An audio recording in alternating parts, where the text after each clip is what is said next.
할렐루야. 아멘. 하나님의 은혜가 함께하기를 간절히 바랍니다. 아멘. 우리가 때에 따라서는 하나님 앞에 혼날 때가 있습니다. 혼날 때에 우리는 어떤 자세를 취해야 될까요? 예를 들면은 옛날에는 어른들이 자녀들에게 잘못한 것이 있으면은 호초리를 때렸죠. 그럼 호초리 가져와라. 그러면은 어떻게 해야 돼요? 가져와야죠. 종아리 거두라. 그러면 종아리 거두고요. 그리고서는 매를 때리면은 아프지만 참고 매를 맞아야죠. 그게 아버지와 자녀의 관계고, 또 그렇게 해서 훈육을 받아 올바른 사람이 되어지는 것이죠. 근데 만약에 아들이 더 힘이 세다고 해가지고 아버지의 호초리를 빼앗아 가지고서 꺾어버리면 혼나는 거예요? 혼나지 않는 거예요? 혼나지 않는 거죠? 그것은 이미 아버지에게 반기를 드는 것과 똑같은 것이죠. 다윗에게 그런 일이 있었어요. 다윗은 이스라엘의 임금이거든요. 근데 이 이스라엘의 임금인 다윗이 어느 날 전쟁에 나가야 되는데 전쟁에 나가지 않고 자기의 부하 장군만 보내고 자기는 왕궁에 있어요. 그러다가 낮잠을 잤어요. 낮잠을 자고서 일어나 보니까 초저녁이에요. 그때 왕궁 옥상에 올라가서 그 마을의 사람들을 돌아보는데 어느 여자가 목욕을 하는 거예요. 그래서 알고 보니까 우리아의 아내래요. 그 우리아는 다윗의 부하예요. 근데 이 다윗의 부하인 우리아가 지금 전쟁 중에 있잖아요. 그리고 그의 부인 바세바는 지금 자기의 집에 지금 홀로 있고 목욕을 하고 있는 거예요. 그래서 이 다윗이 자기의 신하에게 그 여자 데려와라 라고 했어요. 결국 동침하고 임신까지 시켰죠. 그러다 보니까 큰일 났어요. 아니, 남편은 전쟁에 나가 있고 아내는 지금 임신 중이고, 이것이 발각이 되버리면 다윗의 범죄가 드러나게 되잖아요. 그러니까 전쟁에 나가 있는 우리아를 다시금 그 면회를 허락해줘요. 그리고서는 집으로 돌아가서 먹고 쉬라고.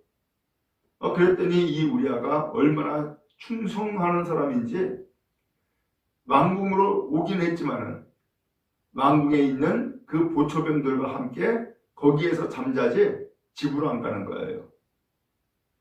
어느 날은 아예 술까지 먹였어요. 그리고서는 집으로 돌아가라고. 근데 그날도 집으로 안 가는 거예요. 그래서 다윗이 안 되겠다. 이 우리아를 천상 그 암몬과 지금 이스라엘이 전쟁을 벌이고 있는데 암몬의 칼에 의해서 이 사람 죽여야겠다 라고 생각을 하고 요압 장군에게 비밀 편지를 보냈어요. 그래서 우리아를 최전방으로 보내고 그 전쟁에 가장 앞장서게 만들고 나머지는 후퇴해라. 그래서 결국은 계략대로 우리아가 전쟁에서 죽지요. 그러고 나니까는 이 다윗이 그 우리아의 아내 바세바를 왕궁으로 데려와서 자기 아내로 삼는 거예요. 아무도 모르죠. 그야말로 아무도 모르게, 지도세도 모르게 감쪽같이 일을 그렇게 해버린 거예요. 그런데 하나님은 아셨죠. 그래서 나단 선지자를 보내어가지고서 다윗을 책망을 해요. 다윗은 그 나단 선지자의 말씀을 듣고서는 하나님 앞에 크게 회개를 해요. 하나님이 용서하신대요. 근데 그게 끝이 아니었어요. 죄는 용서하지만 벌은 내린다는 거예요. 그래서 벌을 내리는데 그 말씀이 사무엘하 12장에 나오는데 뭐라고 벌을 내리냐면은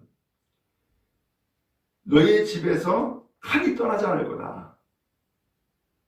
그 다음에 두 번째로는 너와 너의 집에 재앙이 일어날 거다. 그리고 내 아내를 빼앗아서 이웃들에게 줄 것이고 그 사람들은 내 아내들과 함께 백주에 동침할 거다.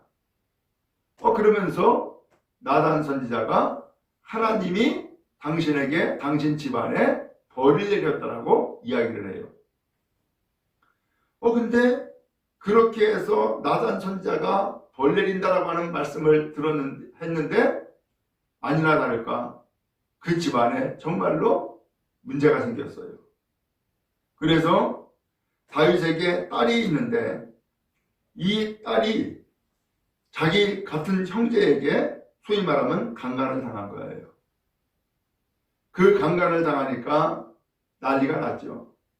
그런데 다윗은 아무 소리도 못해요. 임금이지만. 왜? 그 딸이 강간당하는 이 사건이 자기 때문인 것을 알기 때문에, 내 죄 때문인 것을 알기 때문에 아무 소리를 못해요. 한편 그 딸의 같은 배에서 태어난 오빠가 있는데 압살롬이에요. 이 압살롬은 저 배다른 형제, 내 동생을 강간한 저 사람을 죽여야겠다라고 하는 마음에 앙심을 품죠. 결국 압살롬이 그 암논이라고 하는 그 아들을 죽여요. 그러고 보니까는 이 재앙이 꼬리에 꼬리를 물게 된 거예요. 그러다가 압살롬이 몇 년 만에 드디어 왕의 허락을 받고 도망을 갔다가 예루살렘으로 돌아와요. 오늘 15장을 읽었는데 이 예루살렘으로 돌아왔는데 이것이 끝이 아니에요. 그 아들 압살롬이 반란을 일으킨 거예요. 그래서 15장부터 말씀에 나오는데 압살롬이 반역을 일으키는 내용이 쭉 나오는 거예요. 자, 그런데 이렇게 해서 반란을 일으켜가지고서 어느 날은 다윗 왕에게 이런 얘기를 해요. 임금님, 나를 헤브론으로 가서 하나님과 약속한 서원을 이루게 해주세요. 그러면서 자기가 이 예루살렘 성을 떠나서 도망을 할 때에 하나님 앞에 서원한 게 있다는 거예요. 그 서원은 이제 평안히 예루살렘으로 돌아가면 내가 하나님의 절에 나가서 하나님을 예배하고 하나님 섬기겠습니다 라고 서원했다는 거예요. 그러니까 헤브론으로 나를 가게 해주세요. 그래서 알았다, 평안히 그럼 가라. 그래서 헤브론으로 보냈어요. 그런데 헤브론을 간 것은 하나님을 예배하고자 한 것이 아니었어요. 그는 거기에서 반란을 일으켜서 자기가 스스로 왕이 되겠다고 헤브론으로 갔던 거예요. 12지파가 있는데 12지파의 사람들에게 전부 다 밀사를 보내가지고서 이제 이 압살롬이 임금되었다고 선포해라. 그렇게 해서 이 12지파의 사람들이 임금이 되었다고 선언하고 이 소식이 예루살렘 성에 있는 다윗의 귀에 들린 거예요. 어느 날 신하가 이야기하죠. 임금님, 큰일 났습니다. 지금 온 백성들이 전부 다 압살롬이 임금이다 라고 하면서 외치고 압살롬을 따르고 있습니다. 그 소식을 들은 이 다윗, 도대체 이해할 수 없는 행동을 하는 거예요. 그 행동이 무엇이냐? 거기 14절의 말씀에 나와요. 14절에 보니까 다윗이 예루살렘에 함께 있는 그의 모든 신하들에게 이르되 일어나 도망하자. 도망을 가자는 거예요. 오늘 여러분, 반란을 일으키면은 어떻게 해야 돼요? 반란을 일으키면은 그 반란자를 색출해 가지고서 그야말로 감옥에 보내든지 아니면 죽이든지 전쟁을 해야 될 거 아니에요? 그런데 이 다윗은 자기의 부하들에게, 왕궁에 있는 신하들에게 도망가자는 거예요.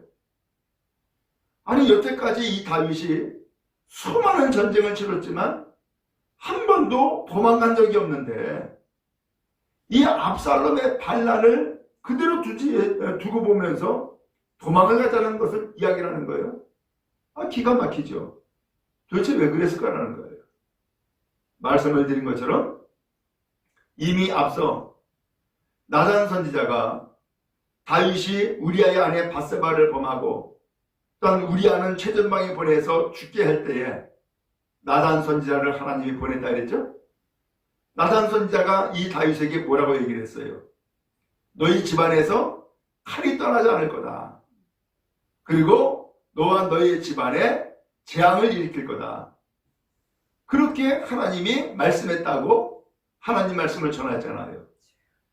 그러니까 이 압살롬의 반역도 결국 하나님이 내린 재앙이었던 거죠. 소위 말하면 하나님이 이 다윗을 호초리를 든 거란 말이죠. 그럼 어떻게 해야 돼요? 하나님이 호초리를 들어서 이 다윗을 때리는데 이 다윗이 내가 임금이요 하고서는 하나님께서 드신 그 매를 빼앗으면 되겠어요? 안 되죠. 그러니까 이 다윗은 이제 압살롬의 반란 소식을 듣고서는 그냥 도망가는 거예요. 도망가자. 도망가요. 오늘 여러분, 문제는 그 압살롬이 반란을 일으킨 이유가 뭐냐? 왜 이 압살롬이 내 아들이고 내가 죽으면 이 압살롬이 다음에 임금이 될 텐데 왜 이 압살롬이 반란을 일으켰냐라고 하는 거죠. 이유가 뭐예요?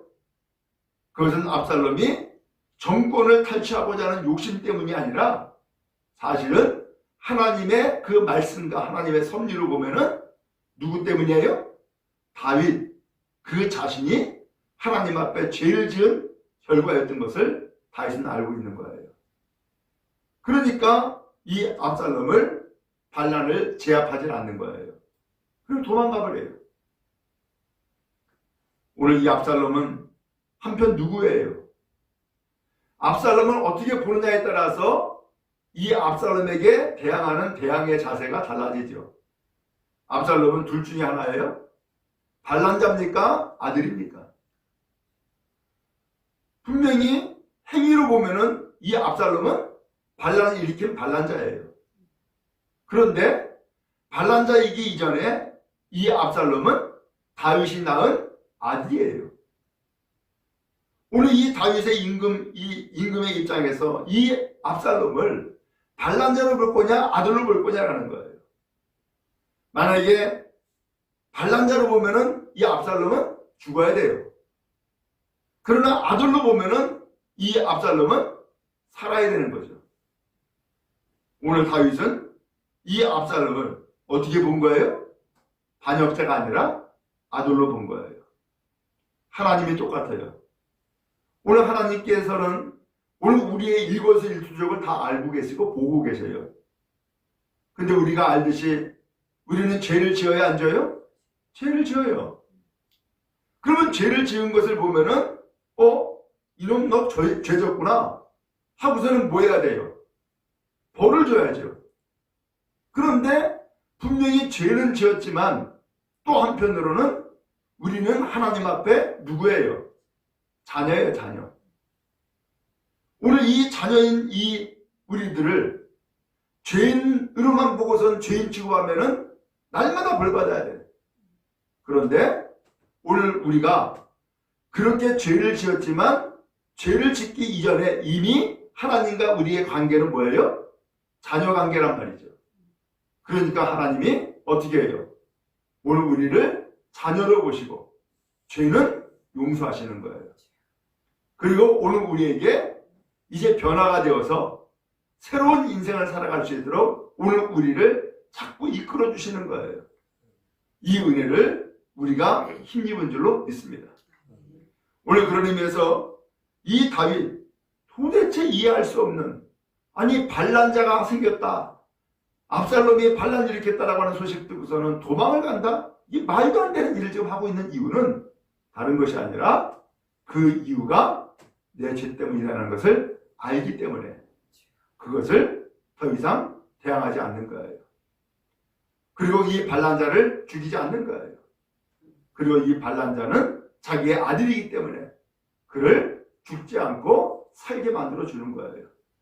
하나님의 은혜와 사랑이 이와 같은 줄을 믿습니다. 그러므로 오늘 우리도 날마다 죄를 짓고 날마다 불순종하지만 그러나 하나님은 우리를 죄인으로만 보시는 것이 아니라 나의 자녀다라고 하나님이 보시기 때문에 오늘도 우리를 사랑하시고 오늘도 우리를 용서하시고 오늘도 우리를 새로운 사람으로 만들어 주시기 위해서 오늘도 우리를 이끌어 주시는 줄을 믿습니다. 하나님을 잘 믿고 잘 따름으로 복을 받는 우리 모두가 다 되어지기를 주님의 이름으로 축복합니다.